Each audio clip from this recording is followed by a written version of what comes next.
আসসালামু আলাইকুম রহমতুল্লাহ। এর আগরটা দেখাইছিলাম আমার দৌড়ছে কিলা গাছ, আর এর ভিতরে আমি একবার ফুকর ঔষধ মারছি, নাইট্রো হালকা করে নাইট্রো মারছি কিরা ফুকর লাগি। আর এখন আমরা ফারিয়া খাইবার লাগে তুলমু। খুব স্বাদ, কিলা বা খুব মিষ্টি। খুব মিষ্টি। জি তুলো তুই অনেক গেলে নিও তুলা বেড়ানোর দিও না। বাইশা পারিলাম সাফে জুটা জুটা জুটা এবার দরকার নাই। আচ্ছা না ও উফরে দিও আছে আমরা সেটি পারবো যদি ভাত হইলে না জাগা বা ঘর তুই উঠতে হইবে তো।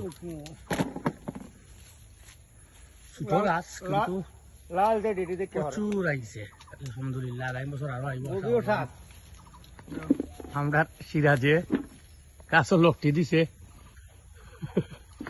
উঠতেও পারেন না, ডরা আর বাঙ্গানি পড়ি যায়। বাঙ্গা হলে তার কোমর ভাঙ্গি যাব। যত নিচে মনে হয় 1000 ফুট নিচে। আচ্ছা আমরা ফাররাম আজকে ফয়লা, নতুন গাছের ফয়লা লটকন ফারাওর আমরা তুরা ভারছি, কিছু ফাহনা বাহনা দেখি আমরা তুরা ভারছি। ওগুন খাওয়ার বাদেও দিই গুড়ির মাঝে এটাও দিই, যে সুন্দর।